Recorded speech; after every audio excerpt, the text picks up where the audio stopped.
the technology for today has changed so much, the launch monitors, swing analysis solutions, on course tracking. So what do you like to focus on when you're doing your video analysis and you're recording a student, and what do you feel that helps the amateurs the most when you're doing that?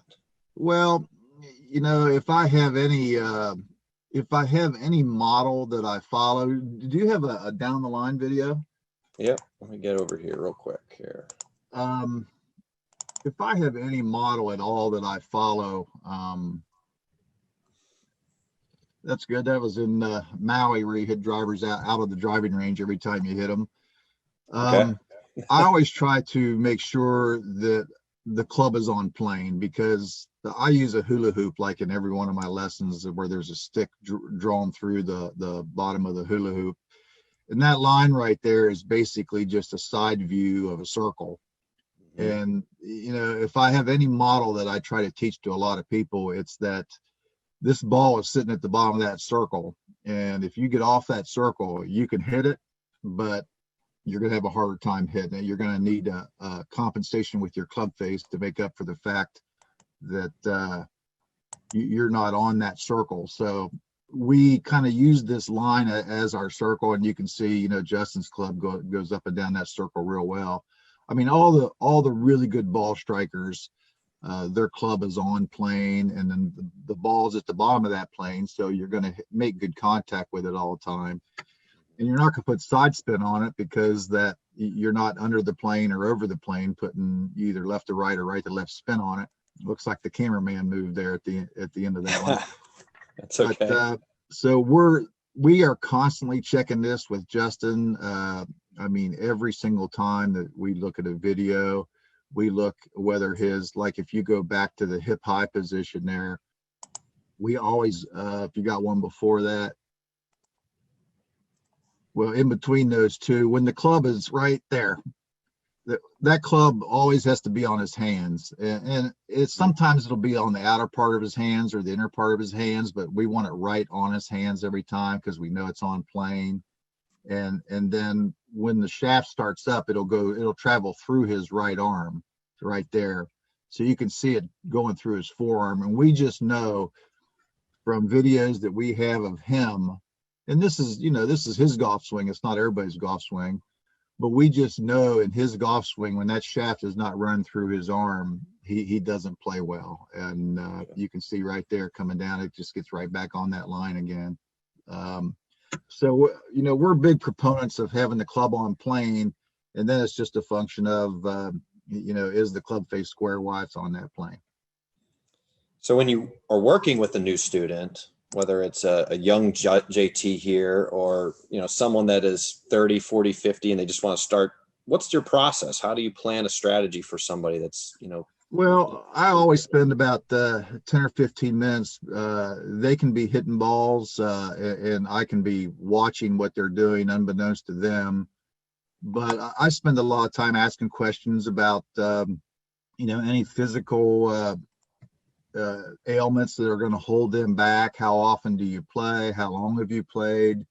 Do you just play, or do you practice? If you practice, how much? I'll ask them to rate 5 areas of their game, between their driving, their approach shots, their chipping, pitching, and putting. Actually 6, and I'll throw sand in there usually too.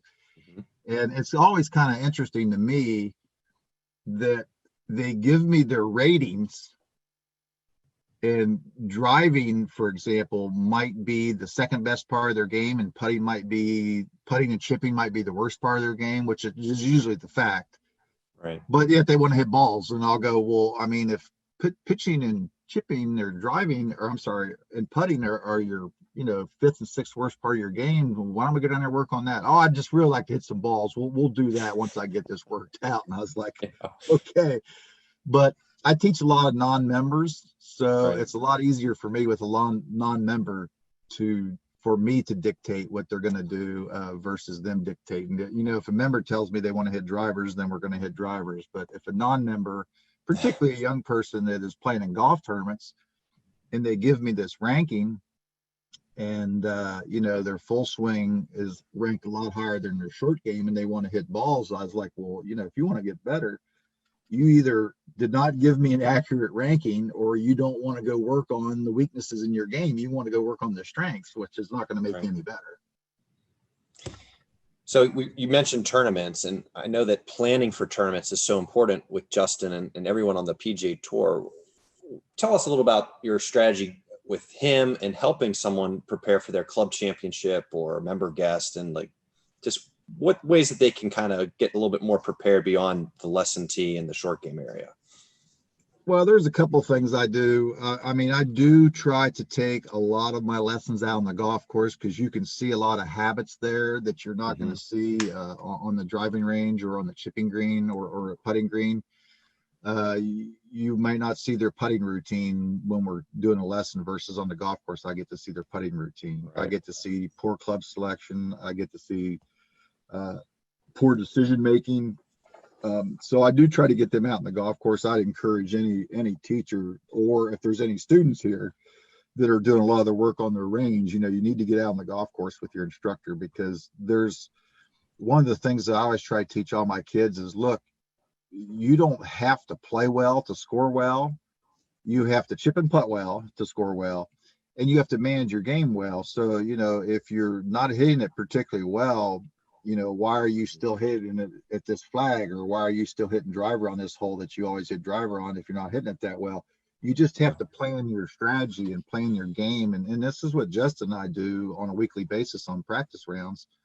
And he's so good at, he'll change this, in round during an event, that, if he's not hitting it as well, he may change some strategies. And if he's hitting it better, if he starts hitting it better during the round, he may go into, he may go into maybe a little bit more aggressive mindset, smart but aggressive mindset, to where we're picking and choosing the spots that we're going to use the assets that we have, and try to stay away from the liabilities that we have. All right. Do you feel like most tour players have the ability to self-diagnose their swing issues, or they sometimes require a coach to be with them? I could not imagine that they couldn't. I mean, I would say some are better than others, but yeah, I mean, any good player is pretty in touch with what they're doing. Justin, I think, is exceptionally good at it. I teach all my students to, know their golf swing. Kind of a line that I always use with them is, it's my job to know the golf swing, but it's your job to know your golf swing. So, you may do this in your golf swing, which maybe doesn't look good on video to the eye, but it doesn't have an effect on you, on your ball striking. And I think too often, particularly kids, but even adults too, they'll look for something that looks better, or they'll look for something that they may want to do. And the reason they become frustrated is, well, you might be doing a better job of that, but it's not impacting your ball flight. And the goal for me, I mean, when I'm getting paid to help somebody play better golf, I need to make their ball flight better. And that's why they came to me, is they don't like what their golf ball is doing. And if that means that it doesn't look appealing to the eye, but I can give them something that is repeating on a regular basis and their ball's flying better, then that's what we're going to do. And sometimes students like that, I won't show them a lot of video, because I don't want them. I mean, I've had 18 handicappers out here that look like they ought to be 40 handicappers, and they do really well with how they're going about it. And I don't want them to see it on video, because if they're watching golf on TV, I mean, most people know what a good golf swing looks like. And if they're getting a lot out of a little, I don't want them to have a negative image of their golf swing. So I'll shy away from even showing them any video. I mean, people learn a lot of different ways, right? So, I mean, you the coach can certainly identify the best ways to keep them going, and that'll lead us into a good topic of swing banking. That's where V1 is so helpful with respect to just student databases. And you create all of your student profiles here on one side, and anytime you're working with a student, you can just pull them up, and it'll have all their swings up here that you can easily kind of go from, whether it was Justin at 7 years to, let me see if I can get this one. down the line, right? So this is more in college, right? One of the That nicest. was, that might have been maybe just before he was going on the web.com. Maybe we have Bermuda in this part of Kentucky, and as you can see Yep. right there, it's all dormant. So Yep. it doesn't look like that now, but No worries. that I want to say How has swing that banking helped you though through your career of coaching yeah, and teaching? you all have been helpful for me just in the past year. While you mentioned earlier, as I always, I'd walk away from these seminars that the PGA was doing. These guys were using all this fancy equipment, so I was quick to jump on the videoing and all the stuff that I could use with my students. And then once I got introduced to V1, I've been using it for years. Being kind of an old school teacher, I used it more just for the lines and the circles. And then once I could start getting some comparisons with my swing bank, and it might be a comparison from earlier in the lesson, or it might be a comparison from, I was showing someone the other day some swings from the previous year, to where I was like, look what how you used to do it, and look how you do it now, and that's why you've seen so much improvement. But you all have helped me, certainly with the studio model that I have on my computer now.